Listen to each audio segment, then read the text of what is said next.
Good morning बच्चों। Jamia Millia higher secondary school तिले बाजार घिनपुर प्रयागराज की समाज विज्ञान ऑनलाइन क्लासेस में आपका स्वागत है। तो इस समय हम लोग बच्चों पढ़ रहे थे भारत और समकालीन विश्व भाग 2 के अंतर्गत इतिहास। तो हम लोगों ने देखा पिछली कड़ी में गांधी जी के आंदोलन को। उसी कड़ी में जो अगला आंदोलन है जिसके अंतर्गत आता है 3 आंदोलन एक साथ के अंतर्गत, नमक सत्याग्रह, दांडी मार्च और सविनय अवज्ञा आंदोलन। ठीक है, तो इन्हीं को तीनों को हम लोग आज एक मेल जोल करके अध्ययन करेंगे। चलिए ठीक है। नमक सत्याग्रह और सविनय अवज्ञा आंदोलन। ठीक, देश को एकजुट करने के लिए गांधी जी को नमक एक शक्तिशाली प्रतीक दिखाई दिया। ठीक है, क्योंकि नमक क्या था, अमीर और गरीब सभी के दैनिक जीवन में इस्तेमाल होने वाली चीज़ें थी। तो गांधी जी ने जो नमक सत्याग्रह आंदोलन किया, उन्होंने नमक को इसलिए चुना क्योंकि जो अमीर और गरीब थे वो दोनों के जीवन में उपयोग होने वाली वस्तु थी। जैसे इससे क्या होता था कि लोग दोनों अमीर और गरीब इस आंदोलन में दोनों जुटे। तो इसके लिए गांधी जी ने सबसे पहले नमक को ही अपना औजार बनाया। 31 जनवरी 1930 को उन्होंने वाइसराय इरविन को, ठीक है, जो वाइसराय इरविन को एक पत्र लिखा जिसमें 11 सूत्री मांग की। ठीक है, उन्होंने कुछ अमीरों के लिए भी था, बहुत सारे गरीबों के लिए भी 11 सूत्री मांग की थी। ठीक है, गांधी जी की इन मांगों के जरिए समाज के सभी वर्गों को अपने साथ जोड़ना चाहते थे। गांधी जी जो 11 सूत्री मांग रखे थे उसमें दोनों वर्ग थे, अमीर और गरीब दोनों के जो भी बिंदु थे उसको रखा गया था, जिससे क्या होता समाज के जो भी वर्ग थे वो उनसे जुड़ जाएँ। इसलिए नमक पर कर को सरकार के दमनकारी पहलू बताया। इसलिए जो नमक पर बनाया गया कर था जिसे ब्रिटिश सरकार ने क्या किया, भरपूर लाद दिया था, तो इसको क्या बताया, दमनकारी चक्र बताया था, जिससे जनता जागरूक हुई और लोगों ने आंदोलन में एकजुट हुए। गांधी जी के पत्र चेतावनी की तरह थे। उन्होंने लिखा था 11 मार्च तक उनकी मांगें नहीं पूरी हुई तो वे सविनय अवज्ञा आंदोलन अर्थात आज्ञा ना मानना, ठीक है, छेड़ देंगे, यानी सविनय अवज्ञा आंदोलन छेड़ देंगे। कब? 11 मार्च तक उन्होंने क्या किया, अल्टीमेटम दिया, एक चेतावनी दी। ठीक है, जो कब दिया था, 31 जनवरी 1930 को दिया गया था और उनको टाइम दिया गया था 11 मार्च तक की। इसके अंतर्गत जो 11 सूत्री मांगे हैं आप बातचीत करके उसको हमें दीजिए।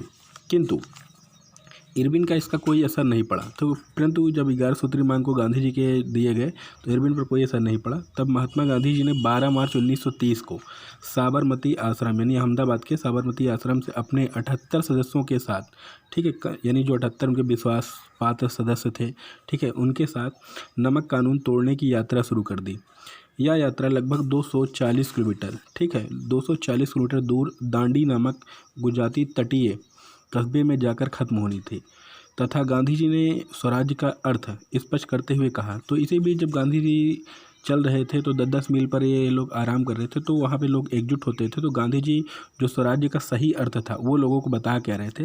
देखिए, लोग अंग्रेज़ों की शांतिपूर्वक आज्ञा करें, ठीक, अर्थात अंग्रेज़ों का कहना ना माने। यानी गांधी जी का जो आंदोलन था अहिंसात्मक आंदोलन था। तो उन्होंने क्या किया था, लोगों को ये कहा कि अंग्रेज की जो भी बातें हैं वो शांतिपूर्वक अवज्ञा करें, यानी ना माने। ऐसा नहीं कि आप हिंसात्मक होकर काम करें, ऐसा नहीं है। ठीक है, 6 अप्रैल 1930 को गांधी जी दांडी पहुंचकर, ठीक है, उन्होंने समुद्र का पानी उबालकर नमक बनाना शुरू कर दिया तथा नमक कानून का उल्लंघन करते हुए नमक कानून को क्या किया, एक नमक सत्याग्रह के रूप में शुरू किया। यहीं से क्या होता है, जो भारत के इतिहास के अंतर्गत, ठीक है, भारत के इतिहास के अंतर्गत क्या कहते हैं, यहीं से सविनय अवज्ञा आंदोलन की शुरुआत होती है। यहीं से अवज्ञा यानी ना मानने की आंदोलन की जो प्रथा शुरू होती है वो यहाँ से शुरू होती है। इस आंदोलन के द्वारा, ठीक है, ब्रिटिश कानूनों का क्या किया गया, उल्लंघन यानी ना मानने का आह्वान किया गया, नहीं, लोगों को बुलंद किया गया कि आप ब्रिटिश सरकार के जो के अंतर्गत नियम आते हैं उसको बिल्कुल न मानिए।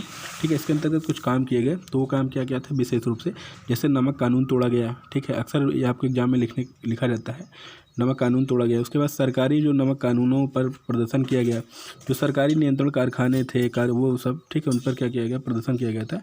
और उसके अंतर्गत फिर विदेशी कपड़ों का बहिष्कार किया गया। तो आप देख रहे हैं विदेशी कपड़ों को होली भी जलाई गई, ये चीज़ें। ठीक है, किसानों चौकीदारों ने क्या किया, लगान चुकाने से इनकार कर दिया। जो गांव के किसान थे, मजदूर थे, वर्ग थे, वो लोगों ने जो भी लगान था उसको भी चुकाने से इनकार कर दिया। भारतीय कर्मचारी इस्तीफे देने लगे, जो कर्मचारी ब्रिटिश पीरियड में काम करे थे वो भी इस्तीफा देने लगे। आदि घटनाओं ने ब्रिटिश सरकार को भयभीत कर दिया तथा अप्रैल 1930 को गांधी जी और अब्दुल गफ्फार खां आदि प्रमुख नेताओं को गिरफ्तार कर लिया गया। ठीक है, जो जब अब अंग्रेजों के पास कुछ था नहीं तो वो लोग डर गए, तो उन्होंने क्या किया, जो भारतीय नेता थे उनको पहले गिरफ्तार किया। ठीक है, गिरफ्तार कर लिया गया, जिससे आंदोलन और भी भयंकर हो गया। ठीक है, और आंदोलनकारी सड़क पर उतरकर प्रदर्शन करने लगे, बहुत सारे लोग मारे गए। तब सरकार ने भयभीत होकर, जब और भी सरकार भयभीत हो गई, तो निर्मम यानी बिना यानी समझ लीजिए ममता के निर्मम में दामन, ठीक है, दमन का रास्ता अपनाया। उन्होंने सत्याग्रहियों पर हमले किए गए, ठीक है, औरतों बच्चों को बहुत मारा पीटा गया, बहुत सारे लोगों को गिरफ्तार कर लिया गया, उनको मार दिया गया। तब गांधी जी ने एक बार पुनः, ठीक है, इस आंदोलन को वापस लेने का फैसला किया। जो ऐसी घटनाएं घटने लगी, हिंसात्मक हो गई, फिर गांधी जी को ये आंदोलन लेने के लिए, वापस लेने के लिए तैयार होना पड़ा। और 5 मार्च 1931 को, ठीक है, 5 मार्च 1931 को उन्होंने जो वायसराय इरविन के साथ एक समझौता किया, ठीक है, समझौते पर हस्ताक्षर कर दिया, जो गांधी जी ने लंदन में होने वाले दूसरे गोलमेज सम्मेलन में हिस्सा लिया और उस पर सहमति बनी। इस प्रकार गांधी जी ने क्या किया, जो नमक सत्याग्रह सविनय अवज्ञा आंदोलन की जो प्रथा थी उसके कार्य की। तो आगे देखेंगे हम लोग कि वो गांधी जी ने सविनय अवज्ञा आंदोलन के तहत जो इरविन का समझौता वो कौन कौन से बिंदु थे, चलिए देखते हैं आगे। पहले देखिए इसमें कि गांधी इरविन समझौते का अर्थ क्या था, ठीक है। तो ये जैसे गांधी और इरविन के बीच जो 5 मार्च क्या कर रहा है, ठीक है, 5 मार्च 1931 को लंदन द्वितीय गोलमेज सम्मेलन से पूर्व लॉर्ड इरविन जो वायसराय था और महात्मा गांधी के बीच हस्ताक्षर करने के एक राजनीतिक समझौता किया, जिसे इतिहास में क्या कहा जाता है, गांधी इरविन समझौता कहा जाता है। इसके अंतर्गत कुछ बिंदु रखे गए जिससे गांधी जी क्या किए, इस आंदोलन को स्थगित कर दिया। सबसे पहला बिंदु क्या किया गया था, सविनय अवज्ञा आंदोलन स्थगित कर दिया जाएगा, ठीक है। जब आप हमारी बात मान लेंगे, ये चीज़ें शर्तें मान लेंगे, तो हम आपको आंदोलन को स्थगित कर देंगे। हिंसा पैदा करने में दोषी न ठहराए गए सभी राजनीतिक कैदियों को रिहा कर दिया, जो हिंसा नहीं किए हैं, ठीक है, उनको आप रिहा कर दीजिए।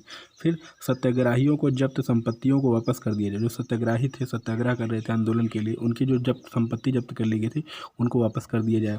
फिर विदेशी कपड़ों तथा शराब की दुकानों पर शांतिपूर्वक ढंग से रोक लगाने की अनुमति दी जाए। जो विदेशी कपड़े हैं उनको और शराब की जो दुकानें हैं उनको भी बैन कर दिया जाए और उसको शांतिपूर्वक अनुमति दी जाए कि आप ये काम न करिए। फिर कांग्रेस पर लगाए गए प्रतिबंधों को हटाया जाए। जो कांग्रेस, राष्ट्रीय कांग्रेस को एक देशद्रोही, राष्ट्रद्रोही कहा गया था, ठीक है, इनके सभी प्रतिबंधों को हटाकर इनको मुक्त किया जाए, ठीक है।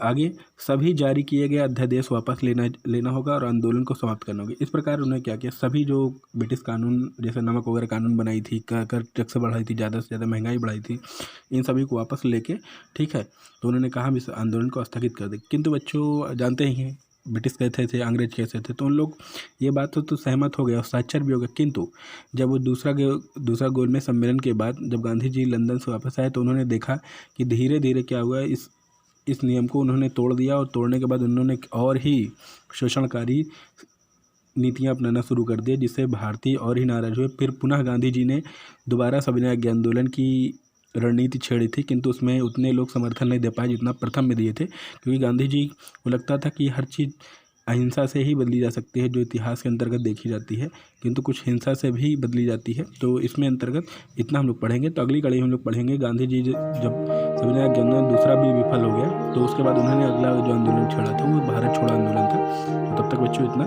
जय हिंद, जय भारत।